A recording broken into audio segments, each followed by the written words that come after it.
What is the force that turns any body in a circular path? How does this mysterious force turn objects? And how does Newton's law govern angular motion and the notion of centripetal force? Let's begin digging.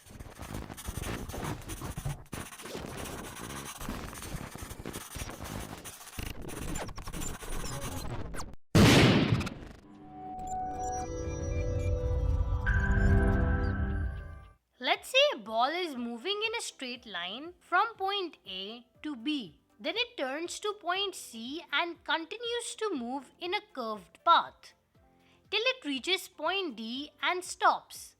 What caused the ball to turn?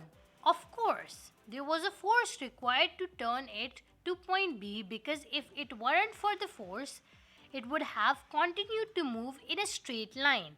And this all process is in accordance with the Newton's inertial law, which states that any body at rest or moving in a straight line will continue its state of rest or motion in a straight line unless acted upon by an external unbalanced force.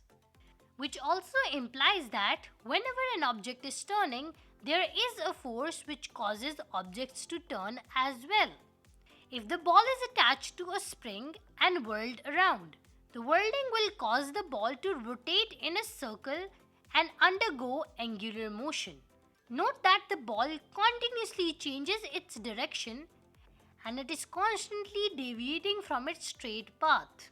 This shows that there is a force acting on the ball, which continuously changes its direction. This force is what physicists call centripetal force, which has the effect of turning any body in an angular path. This force is represented by capital F with C in the subscript, and it is defined as the force which causes change in direction of the velocity towards the center of the circular motion. Centripetal is Latin for the phrase center seeking. So this force is basically the center seeking force, because it's always directed towards the center. More on it in our upcoming videos. Now, according to Newton's second law of motion, any unbalanced force accompanies acceleration, which might either change magnitude or direction of the velocity.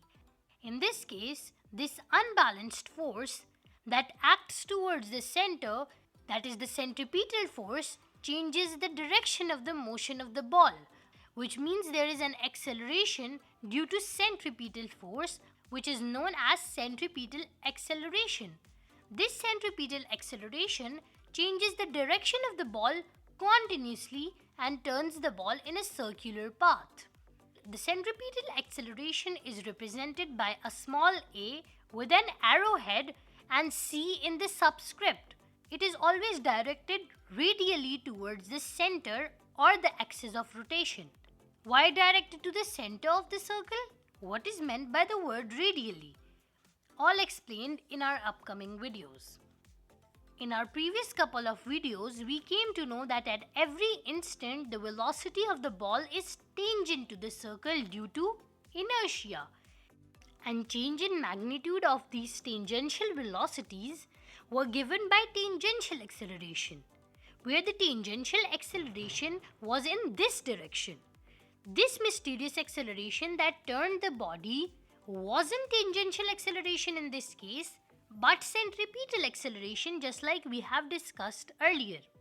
This means that whenever any body undergoes angular motion, the body experiences simultaneously two accelerations, that are the centripetal and tangential accelerations. How do they ensure angular motion? We shall discuss this in our next video.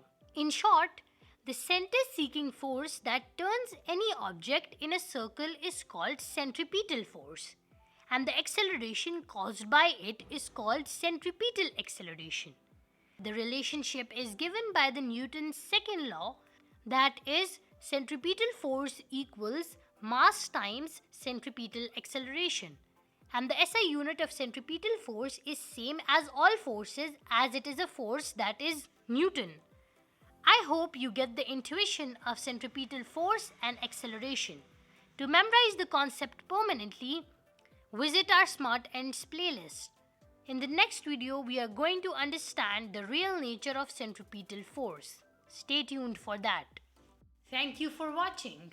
Like and subscribe for more such short and crisp educational videos.